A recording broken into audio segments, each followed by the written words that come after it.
Episode 507 of the TV Dudes, recorded October 3rd, 2024. Average Joe, chosen by Patreon supporter John Paul Vitale.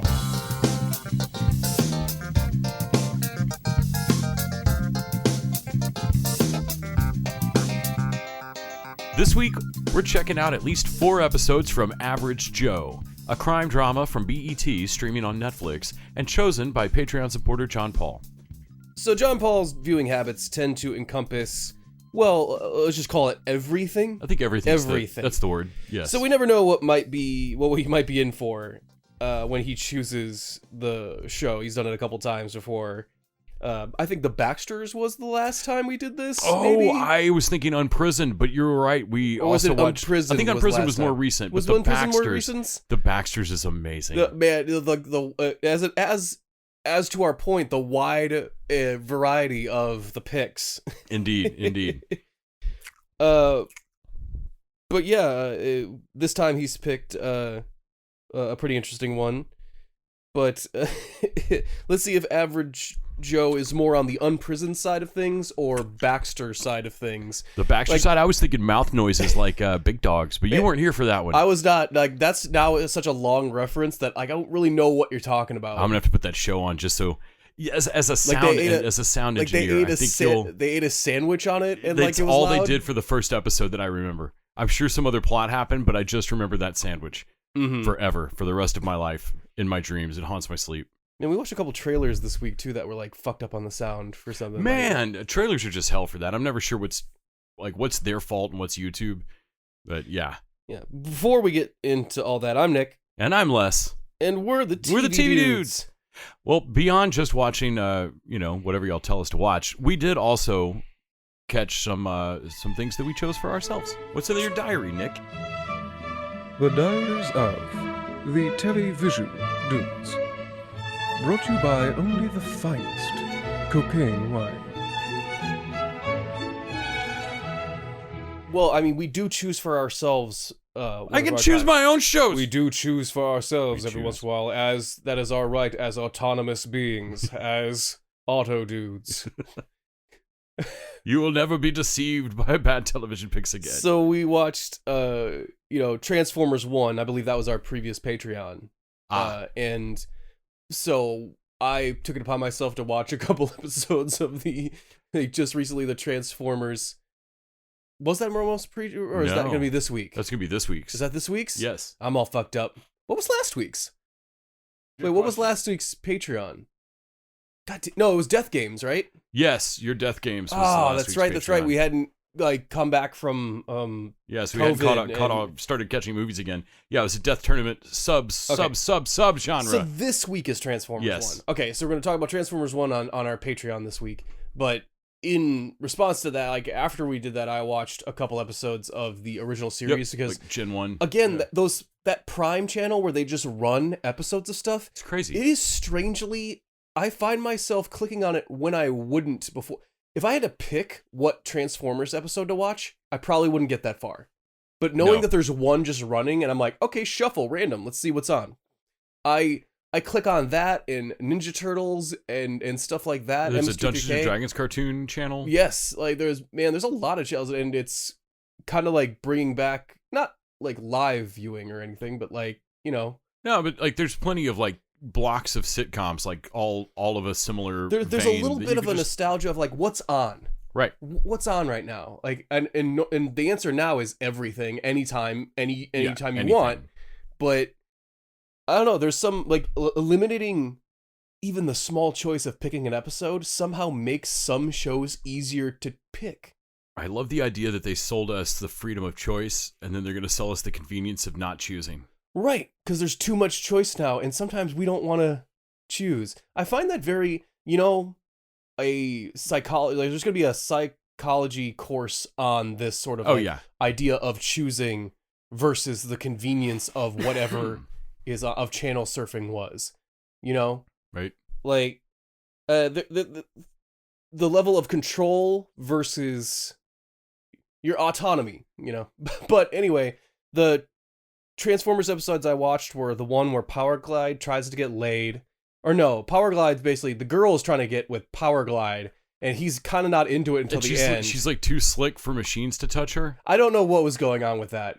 I think you were thinking that because the name Power Glide, and I think she's bad. I got out of it, she's just like a gremlin. She's bad for technology. Okay. Technology goes wrong around her. Okay. You know that trope of like some people are really bad around technology. And so like their torture machine was going wrong. But like the node slipped off, so you were like, okay, well, and then she slipped her hands out of the things, and it was like, okay, Power Glide's the robot, right? She's not covered in Power Glide. Look, I'm really gonna stick with my theory on this list. Anything sticks. That children's show did not have a woman in lube. Like I'm gonna state with some confidence on that wasn't the central plot of that episode. Sure. Well, what was the central plot of that episode? Holy shit. No, wait, it was the next one where they took over the stadium. So the Autobots don't show up until like 10 minutes in. So to a 22-minute show. It's that episode was nuts as far as two other Decepticons trick Starscream into trying to betray Megatron into where they get frozen together accidentally in a room, and then Astrotrain and Blitzwing basically do their own thing and are like now co-leaders of the Decepticons, even though they're doing random things that seem to not coincide with each other. Blitzwing takes over an arena and decides a football coach. Like, this is where they practice military moves. Like he's been on Earth for a while, but he has not figured out sports. I've in fairness seen how seriously we take sports and deciding that whoever has the highest score on the scoreboard rules the planet. And anytime he can shoot the scoreboard and change the fucking it just keeps score. Going up. Yep, it's amazing. And then he takes the coach like hostage, like, you will devise my strategies now. I don't know, zone defense? Is it Powertrain or Astroglide? Whichever. No, but Astrotrain. Sure. Astrotrain and its Power Glide is the plain Autobot one. Astrotrain is the train Decepticon, which feels weird of like, why is he could be on not tracks? Also, he can be an old-timey train or a space train. Right. And he can make other trains sentient. Dude, I think he made all those other trains. I think he made all those other trains, and which then was upsetting because I think one died. Centaur World rules. Where do they go? We never know. We never know. Man, we got to finish Centaur World. Yes. Oh man, he makes those trains alive, and then he makes them go collect energy. Capture that gas. And then, that accumulates with Megatron, Starscream, and them getting into a 3-way fight between Blitzwing, Astrotrain trying to fight each other, and then Devastator gets in on it over who leads the Decepticons. And Optimus, like all the Autobots are ready to take it, and then Optimus goes like, "Whoa, Ironhide, just let it go." Like, honestly, they're not really doing anything; they're just beating the shit out of each other. So I don't think we need to get involved in this. Like Let's just see how it plays out. Decepticon slap fight. And of course, I was looking at this. I'm like, look, okay, so the Bay movies are not good. They at least treat the Decepticons like they're a level of threat, though. Right. No, these guys are absolutely not a villain. Like, they're loitering at a convenience store. Like, watching these dipshits, I'm like, dude, aren't you like supposed to be taking over the world? What are you doing? Are you taking over a fucking subway station? They would absolutely like Megatron looks like Biff in a Back to the Future. Like, at worst, he's harassing kids at a malt shop. Devastator also wants to be leader. Oh, you too now, you motherfucker. We can't have 7 leaders of the Decepticons. Yes, we can. You never tried. Optimus actually comes in on that episode, and I really respected this move. He comes in on Megatron and Starscream, and he goes, like, Optimus, I knew I'd see you eventually. Optimus basically goes, shut up, Megatron, I'm here for the real leaders of the Decepticons. It's either Blitzwing or Astrotrain or whatever. Like, I guess you're old news. And Optimus, like, catty reverse psychologies, and Megatron's, what?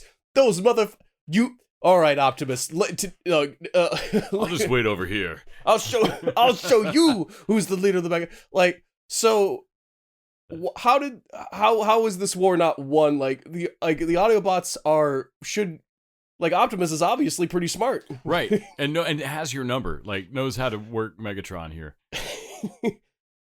Yeah, I also watched. I did not actually get into my last week. I said I was going to get into the Dangerous Game movies. Yeah. But I didn't actually get into that as much. I did realize that like there's a movie called Assassin's Game that showed up. How of, did like, that not come up in your search? Somehow did not come up in the search fucking anywhere. God damn it. Man, Skynet's gonna get shit done. Oh yeah, AI is gonna take over us all. Like, okay, I'll believe that when I see it. Right.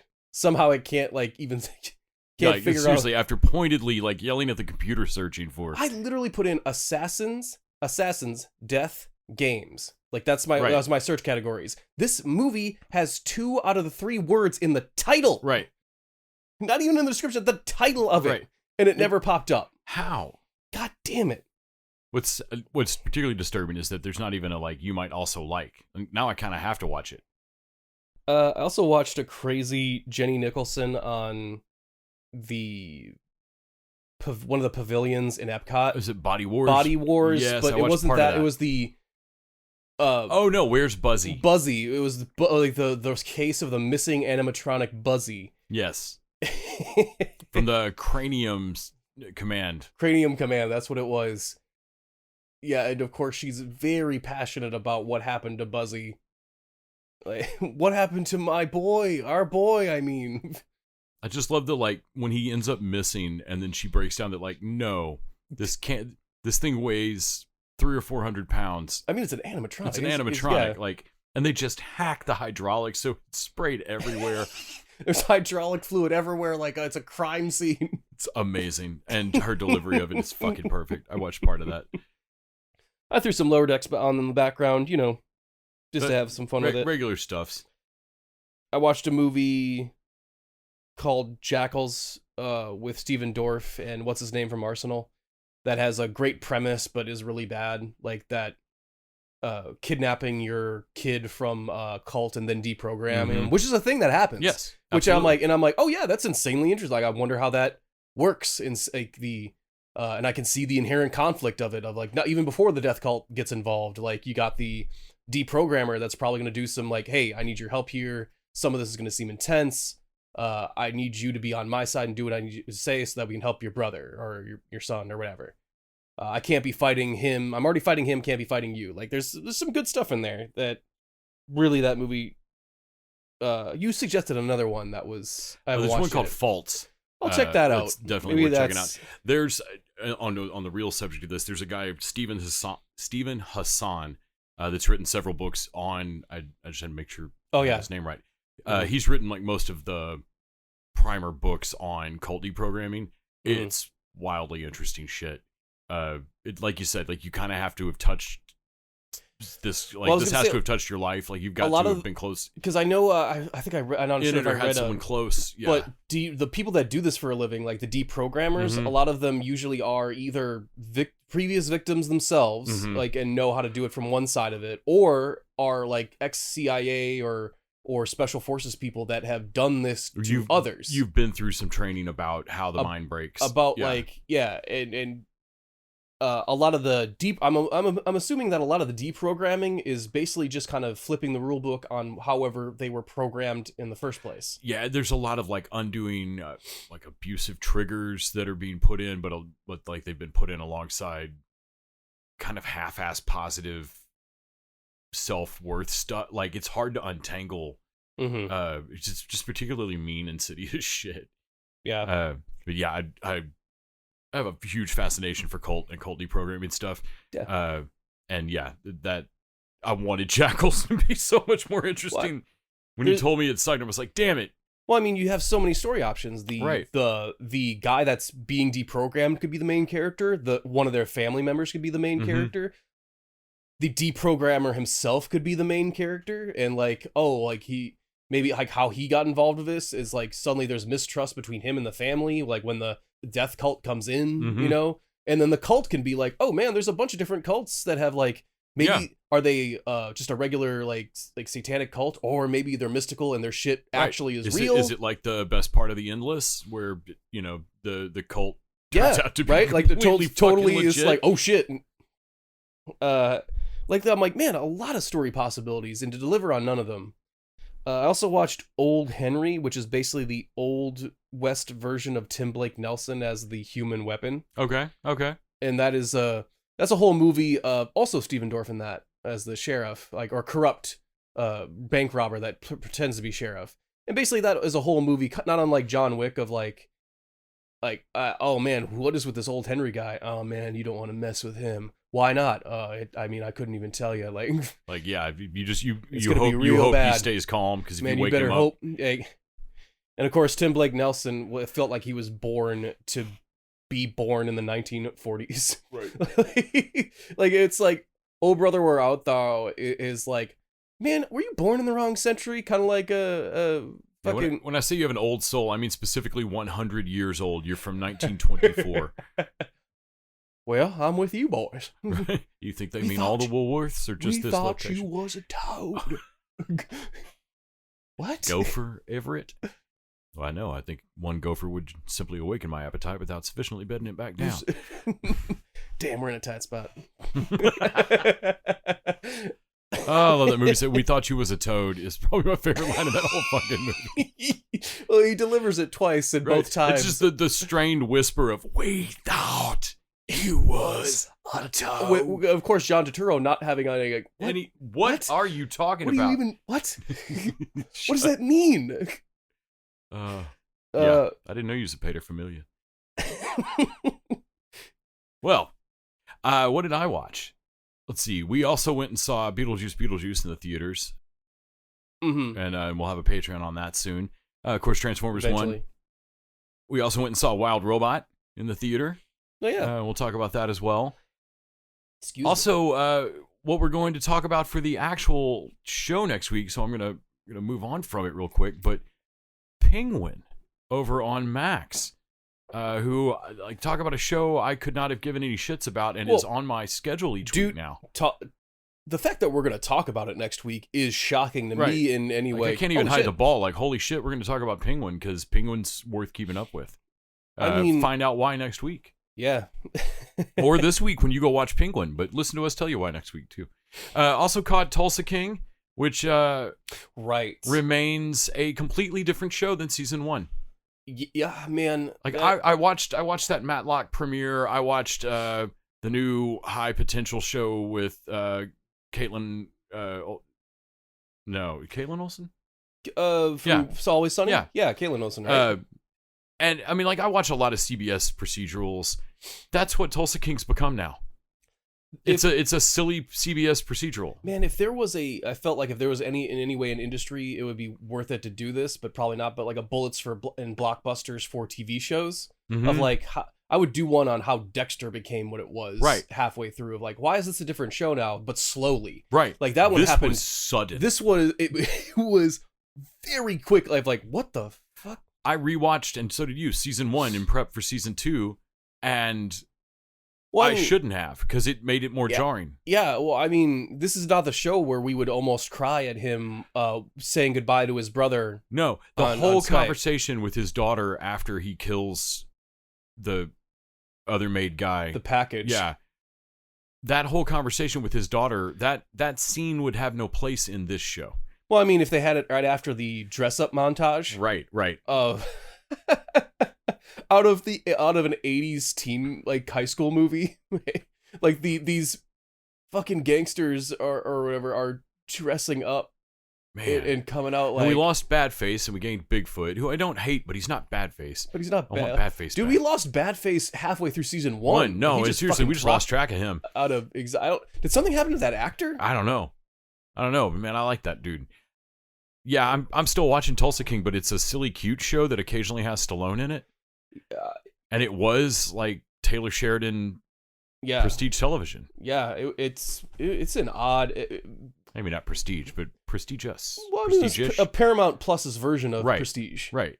And it was lit in an interesting... Like, the new show doesn't even look the same as far as the camera work and the lighting. No, and the new show, the best you're going to get is Tyson saying it's lit. Yeah. He wants to be a rapper this season. Oh my God, why? Yeah, man, and that was one of those. Taylor Sheridan's not great about that in the first place. So Tyson wasn't that like. Tyson was a little bit of a stereotype in season 1, but he's like a lot of a stereotype. But he's like maybe the only thing he knows about crime culture is probably what he's like seen in movies and stuff. So maybe that's where it's coming from. But like, what Yeah. And like a Jelly Roll cameo. It's a weird show now. That's right. Jelly Roll was in it. Yeah. It's just a weird show now. We also, speaking of weird shows, From is back. Hell yeah. I've got more episodes than we have watched simply on press screener stuff, but I don't like watching them if I don't have to, because they never have subtitles. And I want to watch everything with subtitles. It's just me. Mm-hmm. So we've been watching it. We've been slow walking ourselves through From, and it's just been straight hell. I want to watch all of it right now. Yeah. We tried to go back and rewatch some of season 2, thinking, man, we should catch up and make sure that we know what's going on. It doesn't matter. No. Everything that happened on screen was more confusing than the last, and you basically, what you need to do if you're planning to start watching From season 3 and you liked From, but it's been a minute since right. you watched season 2, pick any episode of From. It doesn't matter. Fucking hit shuffle. Season 1, episode 7. Who cares? So that you just get back in the flow of it. You just need an hour, 45 minutes to an hour. Get back in the universe, so that you get and then you can jump straight to season 3, episode 1. It's fine. From is back with a fucking vengeance. It's everything I love about this show again. I can't believe how fun this mess is. I don't know if they're gonna wrap up anything.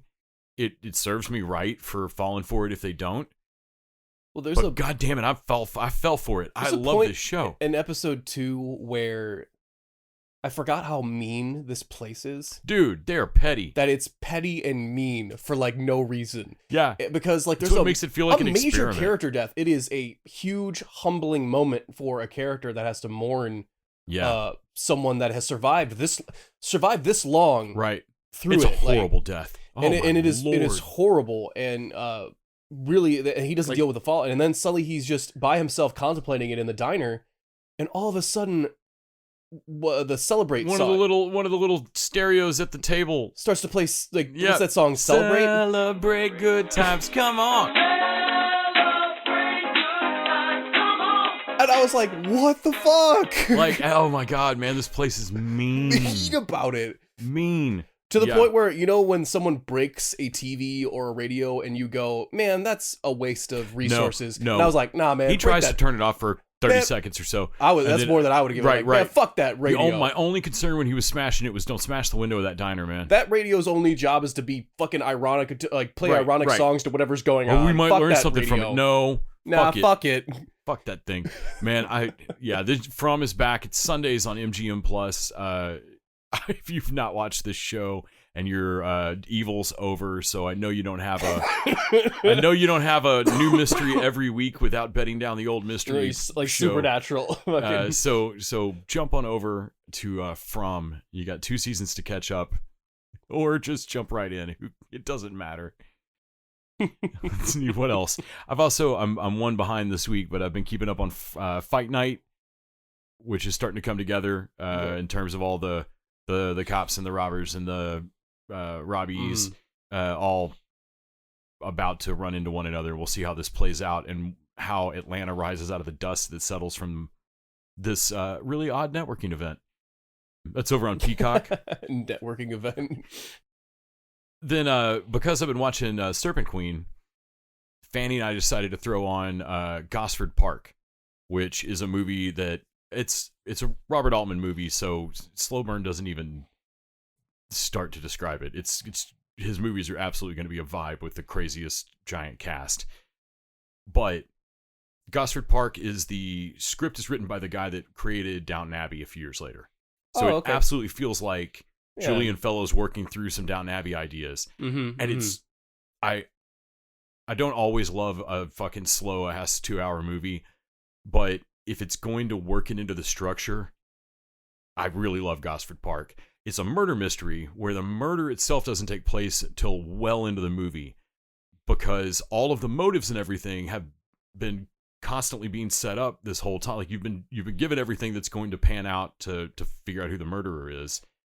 But it's an upstairs downstairs thing where you're watching all these ritzy people arrive and such Abbey and all the help and they're all talking their trash about these rich fucks upstairs and but also taking their job seriously, and there's a lot to do, and the way that you willfully ignore the other half is where the blind spot is, where people can get away with stuff. Yeah, and so you start to realize in the movie that like I'm paying attention to the gossip in the house. I know there's a murder about to happen. I've seen this movie before. And I'm tuning out the like you can see how like no one would really know. Like, I don't know. I wasn't listening to them. And then this murder happens. It turns out that the guy's been murdered twice. He was poisoned before he was stabbed. And then Stephen Fry shows up as the cop. And like every time his deputy starts to find a clue, and he like, there's been quite a bit of mud tracked into here. But they have people for that. Will you quit? Come on, we're looking into this case. Stop. Who cares about their rug? No, as a clue. As a clue. Like, you son of a bitch. Yeah, and like Stephen Fry's like, why would I need to talk to the staff? I mean, they certainly wouldn't have done it. And all of you are clearly genteel, highbrow people. You can't have committed a murder. Obviously, it's a ruffian that must have drifted by the estate and seen the room on like it's and like no one like someone is unrelated here. Like you as an audience member find out who committed the murder and the motive and everything. Like you get all the answers as an audience member. Incidentally, because two servants are discussing it later, because the cops don't care. Like pointedly don't care. Yeah, if you've never seen Gosford Park, I don't want to spoil the murder for folks. It's a fairly old movie at this point. I should. It's a blast in that fucking dry-ass Downton Abbey way. Richard Grant, Bob Balaban, Stephen Fry. Sure. It's just a fucking killer cast. Who's who of the most British people. Derek Jacobi. Like, yeah, it is a who's who of British people. Of like being British professionally. Yes. Everybody here's professionally British, except for Ryan Philippe, who is not. Sure. Even when you pay him to be professionally British, I don't think he can keep it up. I mean, it's great. He does a fake Scottish accent, and all the servants know. Like in the movie, he's doing it. In the movie, it's fake. And so like, they're like, I don't know what's going on with him, but his accent's fucking fake. It's great.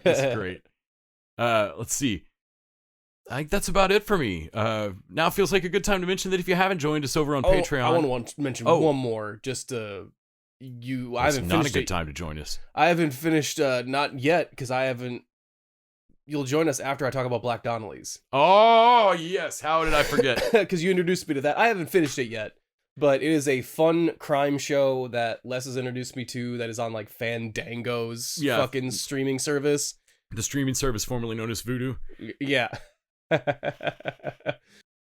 But like that show is very much a guy. If Guy Ritchie, if there was an American Guy Ritchie movie, like this would be it. I never quite thought of it that way, but whenever they do a like John Cusack's High Fidelity was set in the States, but that book is very, very fucking British. Or yeah, trying to like, I don't know, the couple times they've tried to do kind of a Doctor Who-ish kind of thing here or something. Sure. I mean, Smokin' Ace is a little bit like a Guy Ritchie movie. Here. Like, yeah. But no, you're right. The Black Donnellys would absolutely be if a Guy Ritchie got to do a New York-based. It's just these crew of brothers that one of them's smart, and even then it's like he's considered the smart brother, and I know why they call him the smart brother, because I mean by a mile compared to his brothers. I'm like, man, I don't even know if he's smart or if he's just not a gibbering moron. Like right. The bar his brother set is so how low. His brothers make it through the day breathing the entire time, just remembering to breathe. Yeah, it's hard to really think like how. The question of the show is not how did they get into this mess. The question of the show is how did they survive so long in their lives to get into this mess. Even the sweetest brother, Shawnee, who just his big sin is that you can't leave your girl with him ever. Oh yeah. Even that dude, it's only the fact that y'all are all barely 18, 19, 20 at most. Like, because that kid's not going to make it to 25 without getting beat up in a bar parking lot. Like, Shawnee's just not stolen the wrong girl yet. Well, I mean, and that's the less we say about Jimmy. Oh my God, Jimmy is the fucking gimp-legged drug addict just of them. Spectacularly stupid character, and you just love him for it. He's so fucking useless. Did you take care of the body, Jimmy? Yeah, I took care of the body. What? I think I'm fucking useless. God damn it, Jimmy. Yeah, where's that body? It's in the dumpster behind you, the business you own. Smart, Jimmy. Good, just great stuff, Jimmy. And then he, of course, like blames everything on the older brother of like, I can't believe you did this to me, or you're trying to make moves. Like, just not only ungrateful for the fact that Tommy obviously saved his life, Yeah, but like mad at Tommy for like well, because your stupid moves. No, I can't. Like, man, the only reason you're alive is Tommy's moves. Jimmy, every breath you draw is a gift I've given you. Right. And also, even if Jimmy's end game, which wasn't Tommy's, Jimmy's end game is to like somehow be in charge of all crime in the city. Tommy's closer to inadvertently on that way, like on the way to doing that. Right. By doing the opposite of what you're doing. Like having to basically clean up your messes is making him closer to that because you are fucking it up so bad. So bad. So bad. You're going about it so wrong that the process of fixing it is actually closer to what you want. Right. The episode where they're supposed to show up, not only show up, they're supposed to host a wake of the guy they killed. And Jimmy's like, man, you're not showing up to that. Like, hey, we're supposed to like, the only way this works is that no one acts suspicious. And we got to show up to this fucking funeral. Otherwise, like, it won't, it's going to look suspicious. Yeah. And so I'm like, okay, well, he's not going to show up and it's going to look suspicious. Oh, well. I'm like, oh no, Jimmy does show up. Not to the wake, to the funeral to the Italian guy. And pisses on his grave in front of the Italian mob. Right. Because, like, why not just make today worse? Can I just make our problem worse? Yeah. I would go... Okay, so killing Jimmy is off the table, Tommy. I get it. Sure. He's your brother. For you. Mm-hmm. It's off the table. Could I? Like, do it? Right. Could I do it and, like, not tell you about it? Or would you be mad? Okay, that's off the table. Okay. We cripple his other leg. What I'm hearing is that you can't know if I pushed him into the street. Is that what you want to live with? We cripple his other leg. That won't take care of the actual root of the problem, but it'll take him more time. Right. To just cause trouble. He just won't be as efficient at it. Like that'll be great.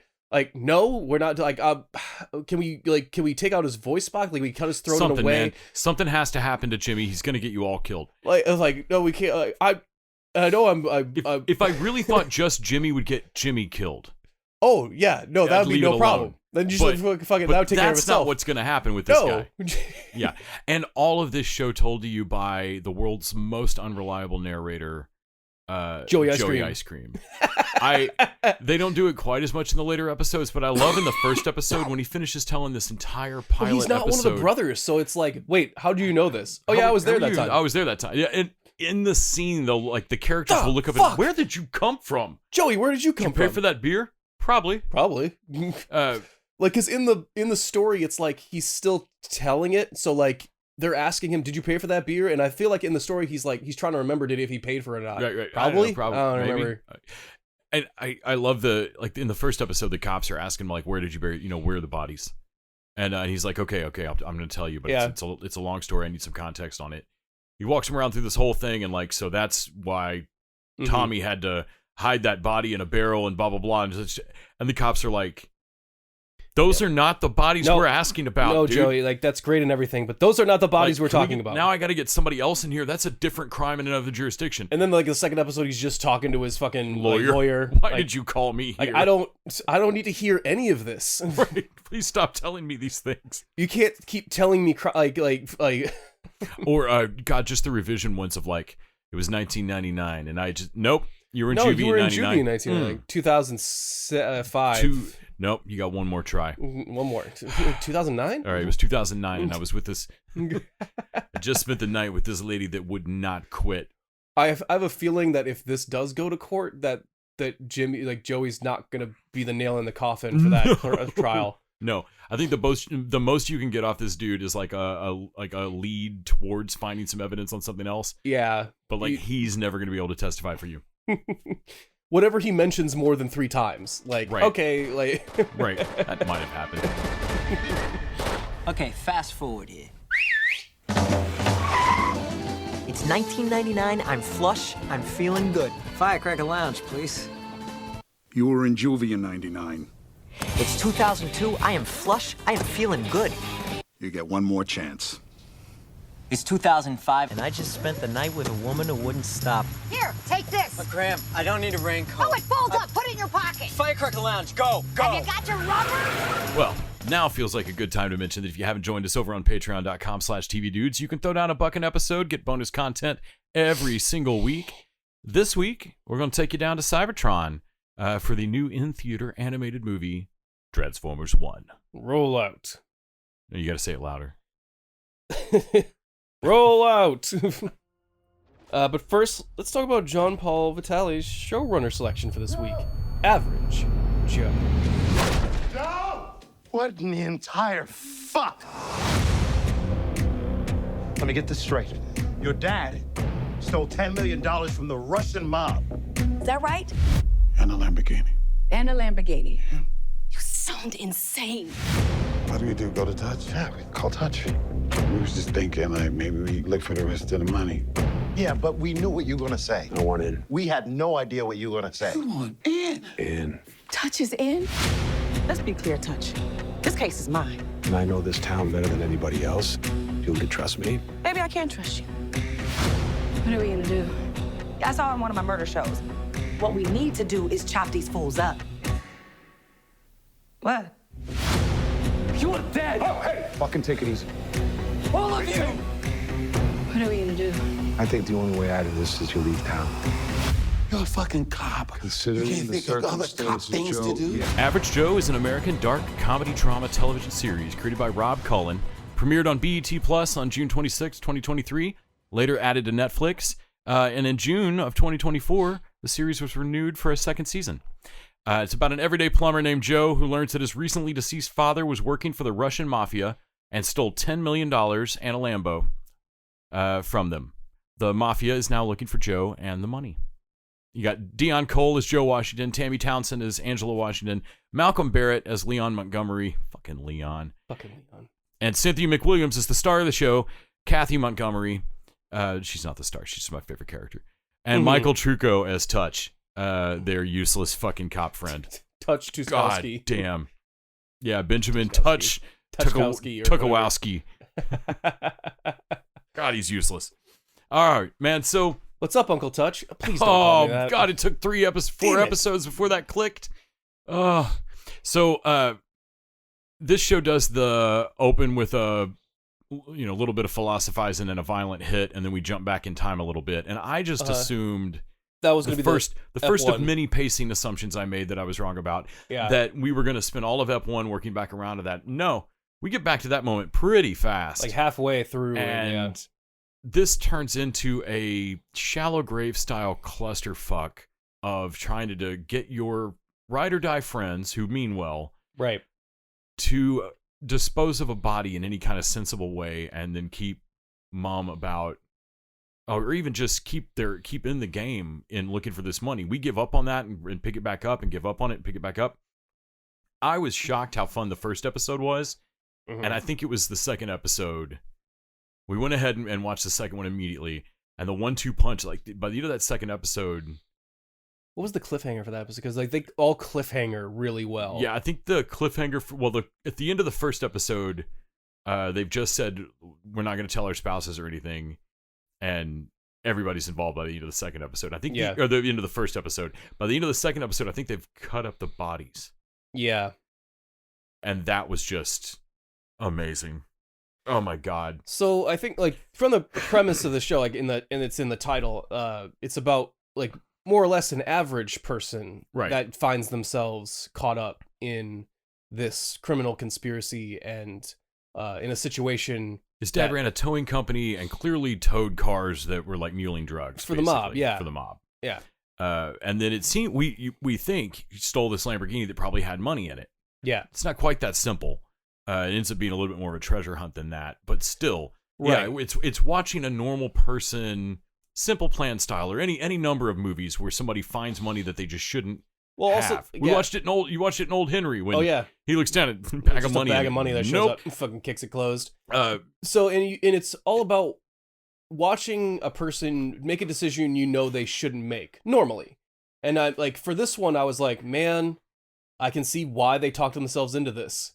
And honestly, I'm not sure if it was the wrong decision to do, because the only other decision is to call the cops, and then the mob for sure knows that you killed like 2 of their guys. Right. Like including when a I realized son of like the high-powered one. Yes, and that's really what they don't know it at the time in the first episode, but the audience learns it pretty quick. Right. That there was really never an out. Like they talk about like, we're not these people, we're making this happen, my choices, your choices, whatever. His dad got into some trouble and then died and basically left this trouble to him like an inheritance. When these guys show up, they tie him to a chair and break 3 of his fingers and are definitely going to kill him and go after his wife or kid. And so it's kill or be killed. It's a pure self-defense problem. And he gets out of his situation with the help of a friend that just shows up by dumb luck. And but once it's kill or be killed, the person you've killed makes the money stop mattering. Right.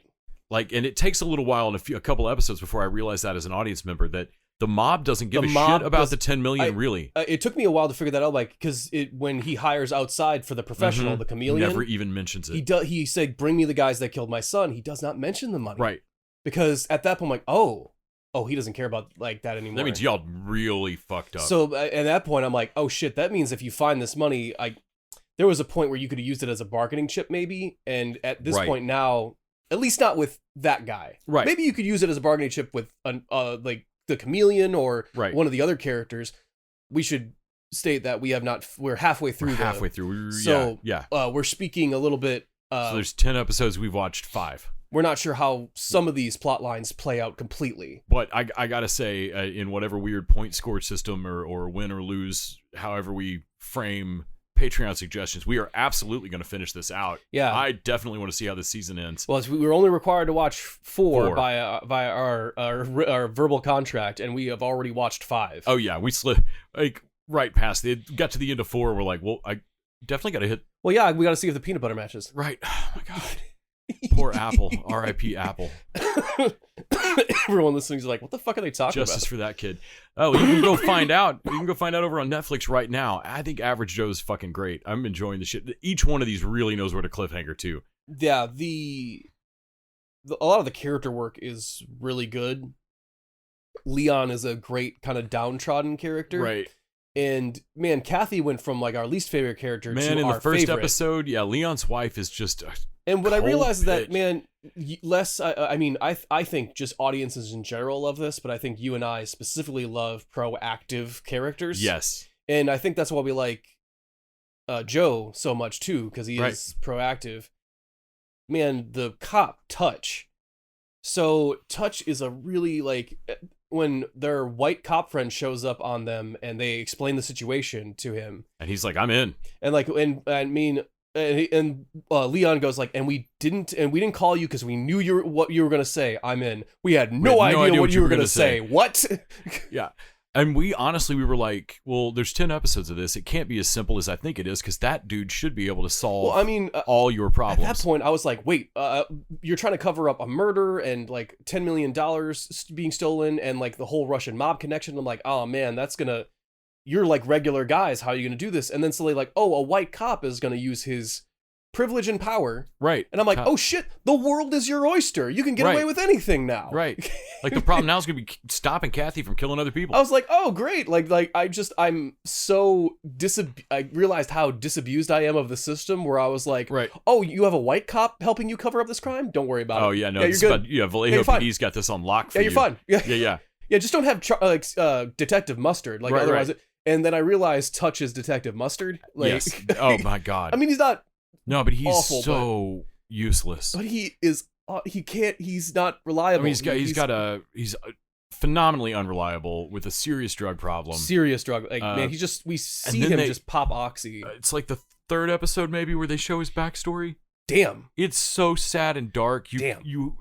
People walking. If you were walking your dog past the front of our house, I'm sure you heard the gales of laughter. I'm sorry that's my physiological response to sheer tragedy. Touch his backstory. I didn't even know I don't even think the kid died. I think the kid got taken away from him. So that's what I'm saying is that when children die, I laugh. When children murder, less laughs. It is pretty great when they're asleep in the bed on a Saturday morning and she comes in to wake them up to watch cartoons or whatever, and pulls his service revolver out of his holster, and just wherever you want to take that in your imagination from there, that scene unfolds so fucked up. You ever see, like, I think there's a logic to it as far as, you ever have a joke be so unfunny that it's funny again? Right. I think, like, there's a certain scenario where a thing gets so sad that it becomes funny. Right. It like buries the needle back around. Also, just that one was just darkly fucked up, and I'm a horrible dead person inside, and I laughed really hard at it. But there's oftentimes like that it's just sheer shock. Marvin getting shot in Pulp Fiction. Yeah. I barked laughter. Yeah, my English teacher was sitting there in front of me and turned around with daggers in her eyes. So, speaking of the tone of the show, it is not strictly a comedy. It's more of a crime thriller with some black comedy elements. Like there's some real dark, funny situations. Not blackening black. Not comedy. Black. No, dark humor, black humor. Like yeah. But one of the Russian guys ends up Lord, I forgot about that. Basically, when he realizes that his gig is done, like the kid he's been trying to protect has been dead for 2 episodes. He's what brings it home for the characters, what we've already found out, which is that this is the scion of the mob family, and the U-boys have fucked up by killing him. And I can't believe I've never seen that before, because I know that's a thing in like Russian or Eastern European mob stuff. Yeah. And it's like an honor thing. Like a thieves' code thing. Yeah, and he basically begs them, please don't kill me in this basement. I have to go kill myself in public in order to save my family from this. I shouldn't be in this life and have a family, and I knew that.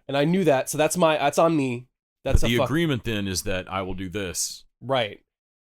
And to prove it to them, because they don't entirely believe him at first. He calls his family. He calls his wife and kid. And by the end of it, like they're like, man, put the gun down. This guy's fine. Yeah.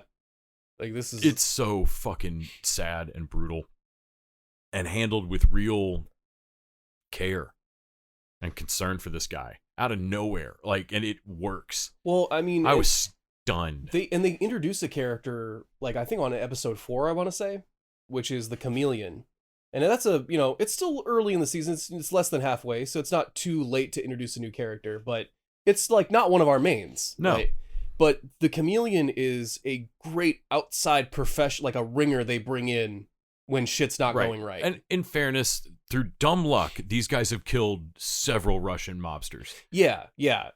Through the right circumstances and being proactive. Let's give them the credit. Let's give them credit. Yeah, they don't flinch when they shoot. It's pretty solid.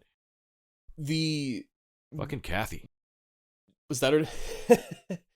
Like the Russian schoolgirl teacher, we didn't even recognize her when she came back up later. Yeah, no, that was remarkable.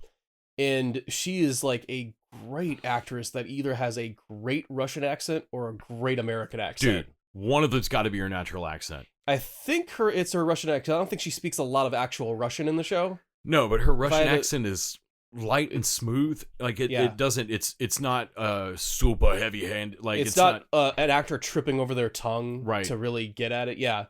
And you see her like as a schoolgirl teacher or whatever, and then like the minute the mob guy comes in, like that actress, like there's her whole energy changes. It just changes. Yeah, it's remarkable, and she's just a badass, fun fucking character. And like from the jump that she has a ulterior motive. Like her motives aren't exactly aligned with the mob boss either. No, like he's blackmailing her with her kid. No, and that's some cold-blooded shit, which was some cold-blooded shit because she thought her kid died. I thought being average Joe, like the premise of the show, I thought it was going to be more low-level street problems, and the Russian mob really has the potential.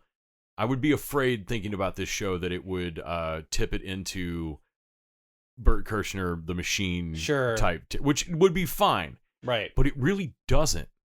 It actually feels like these guys like crossed NoHo Hank or like fucked up like.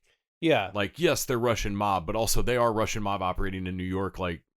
Right. Or wherever they are. It's Pittsburgh. Yeah. I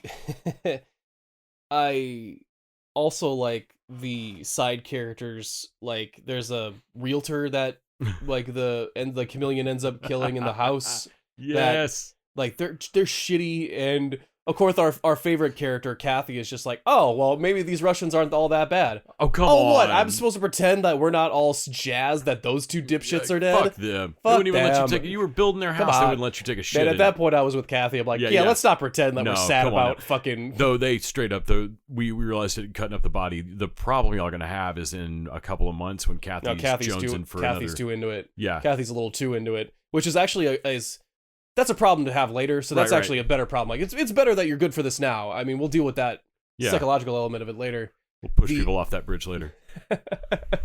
And, man, the way that the character worked, like, they even brought us back on kind of the daughter a little bit. Mm-hmm. As far as, because we were a little annoyed with her in the earlier episodes. She's my boyfriend, the love of my life, has been killed. And we haven't seen that relationship still. So to us, it's kind of like, get over it. Oh my God, he was absolutely going to kill your dad and come kill you. Your boyfriend was a Russian mobster, like a Russian mobster prince, basically. With your dad tied to a chair, he was bragging to your dad about how much he fucked you. Right. So maybe not the love of your life. Even the mom character is. Oh my God, it's like, yeah. Like, stop this car right now. Come on. Oh, man, that was also brutal. It has really funny moments. It has really, like, fucking dark, bleak, gallows humor type moments. And then it also occasionally has pretty great, like, sweet inner character moments. Like, Leon is a sad sack kind of loser, and Kathy is a domineering, controlling spouse. But every once in a while they have good scenes together. Right, they click, and also their thing of being really hot for each other is hilarious. Yeah. And the same, like, Joe talking to his wife about, like, we're not the kind of people that do this, even as they are doing these things. And her getting cold feet, and it's a lot of realistic back and forth. These people are complicated, but not in ways that feel disjointed. Right. Well, they all are pretty reasonable. Like, I like that they basically, like, Leon and both him and fucking Touch are both like 20% of whatever we find. Right. Like, not 50. Right. Like, they're like, well, it's your dad's money, this is your thing, and I'm just helping. So doesn't Leon get his dad had 50-yard line Steelers tickets? Yeah. And Leon gets them. That's the thing they're arguing. That was a great moment, too, of, like, that's the thing they're arguing about in the middle of the room with dead Russians. Right. But I think Touch's final argument is like, well, as the white cop in the room, I'm probably going to be more help. Like, fuck! To the cleanup process. And Leon fully, like, you can tell it's an old friends argument, because Leon's like, yep, that's the winner. Yeah, here. Damn it. Gives him the tickets. Man, I would revisit that the minute he falls asleep on the goddamn job, though. Absolutely, man, because he's fucked a bunch of shit up already. I don't care how many moms your kid has killed. Like, the only thing that I think the show is falling down on a little bit is its main arc for its main character, oddly enough. For Joe, the wife, and she's not I don't think she's inherently wrong from her position. I think she's wrong about Joe, at least from my perspective, because she's like, I've watching Joe slowly change over the course of looking for this money, and he's becoming a worse person in order to prove something to his dad, who his dad was obviously a shitty dad that left him in the woods. And even the 10 million, he doesn't just leave it to Joe. It's a scavenger hunt. It's a fucking Goonies scavenger hunt to prove something. Like, to prove his manhood or something. Right. And I'm like, man, fuck you. You already got me in trouble by just working for the mob. But we also, it doesn't feel like Joe's changing. And part of that is maybe I didn't know Joe before the show. Me too. But he doesn't feel like he's changing. But also, I would point out the first scene we really see him be proactive is when the Russians tie him up and they're asking, what's the combination of the safe? And he says he doesn't know. And I honestly just believed him. That's the only real Joe moment we've seen, yeah. And they break his fingers, they threaten his family. It's not until he gets the gun on him and doesn't hesitate, kills both of them when he gets the chance. Mm-hmm. One with the gun, and then he would have killed the other one with the gun jam. Right. He gunned, like, and we were both like, respect. He did not fucking hesitate. Joe has some steel in him. Right. Like, that was there. That wasn't learned over the course of the episode. That was there from the get-go. Well, and the part of Joe that I think has always been there. I don't think it's a change. I just think the wife hasn't seen it or doesn't want to admit to herself she's seen it. when Leon gets there, surveying all the corpses in the room, and says, "So what do they want?" He's like, "Well, they think my dad has $10 million hidden in the safe." Mm-hmm. And he's like, and you didn't have the combo, and he walks over and he opens the safe. And Leon says the same thing I was thinking of, like, dude, you had the combination the whole time. Why didn't you give it to them? They broke your fucking fingers, man. And he just turns to Leon and goes, "'Cause fuck 'em." 'Cause fuck 'em. And I was like, I really thought he was going to turn around and say, because I know that giving them the combo would not have saved me, they would have killed me, and they would have probably also killed my family. But right. They were going to kill me either way. But that "'cause fuck 'em" was like, to me, that's Joe, because that's one of the earliest. And that's a moment similar to me. There's a moment later where Kathy lays out to Leon that, like, I am the kind of person that wants to do this. I hate our life, and I have to wake up every day and figure out a way not to die. She's incredibly honest about it. Yeah. To me, Joe seizing the moment to say, "Because fuck 'em, that's why," is the same level of, I'll burn all this down. I am bored or tired. It's the lack of pretending about it anymore. Yeah. And the point where his wife, whatever her name is, I forget, but Angela is basically telling him, like, you haven't listened to us over the course, like, and that episode, he doesn't do the plan that his daughter comes up with, which actually is a pretty good plan. Right. And he doesn't do it because of, like, I don't want to. It'll put her in some level of danger, he thinks. And so, like, that's right. But she intimates that he hasn't been listening to her the entire time. And I've watched the other episodes, and I was like, no, every time you've asked him to do something, he's done it. Right.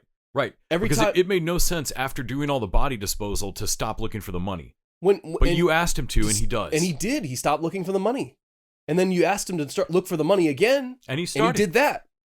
And that got him into some more shit, which he's not dealing with. And again, I feel like that is actually a mistake. I don't see how they could write their way into that, because that just feels like not quite knowing what's happening throughout your own season on that writing. Yeah, I think us and the writers are in disagreement over of how Joe's come off. Angela's supposed to be writing that scene. Right. And is more or less right. Yeah, but I don't think Joe's come off the way they think he has, to me. Yeah. Maybe I'm just being more forgiving of Joe than I ought to, or taking Joe differently than I ought to. Yeah. I was sure on my second pacing misguess, looking at it being 10 episodes, loving the first 2 episodes, I was still sure that I was waiting for the inevitable slowdown. Like, when she first says, "Oh, Joe, I don't think we should keep looking for the 10 million. We're not these people." Right. And that was the moment I was like, "There it is." Here we go. So this is how we're going to stretch this to 10. No, they haven't really done that. It has actually stayed, like, there's been remarkably busy, like a lot of stuff to do. And good cliffhangers every episode so far. I've been really surprised. They have to still get rid of the body, and then when one of the bodies shows up, they have to do that investigation and thwart that. They have to steal surveillance footage to cover up one of their things. The Russian mob keeps sending new guys that are new problems or new people. The Chameleon now. Yeah, I'm impressed. I'm surprised enough that I should stop looking for this show to fuck it up and just enjoy it. We got 5 episodes left. If we had not had to record today, I would have walked in and immediately started. Yeah. Started the next step. Yeah. So I would say, absolutely great choice, John Paul. Yeah, nailed it. Thank you so much for suggesting Average Joe. I'm now looking forward to finishing out season 1, checking out what they'll need to do in a season 2. I don't even know at this point. Honestly, finishing out a really list of bangers from showrunner picks. Oh my God. Yeah. Great. All of them recently. I would highly recommend. We got some even the Baxters. You will have fun. We have some listeners with some pretty good taste, I think. I think so too. Some pretty discerning and I would say make the Baxters a drinking game, but I would sincerely suggest watching it. Or drug of choice. I don't know. Probably nothing too strong, you'll honestly, die. I watched 5 episodes of that, didn't have to. Right. I'm telling you, every time they pray or say God or suggest that someone stays in a marriage, just do a shot. you will die. But you'll go to heaven. I think if you die watching the Baxters, that's in the laws. That's written. I'll always remember you. I think when we got to the second episode, I think I'll always remember you saying, "Nick, I want to die, but also I have to watch the next episode right now." Like I'm going to die. I seriously didn't think I was going to get my breath back. I was like, no, I'm gonna die, but I need to watch the next episode. I'm going to episode like right now. Like I don't want to, but we have to. right now. Like it's some sort of odd compulsion. Oh, it is. It is. Yeah, this is. I think this milk sour tasted. Yeah. Yeah. Well, that's probably going to wrap it up for us this week. Tune in next week when we finally discuss Max's new Gotham crime series, The Penguin. Pingin'. And until next time, TV Inside.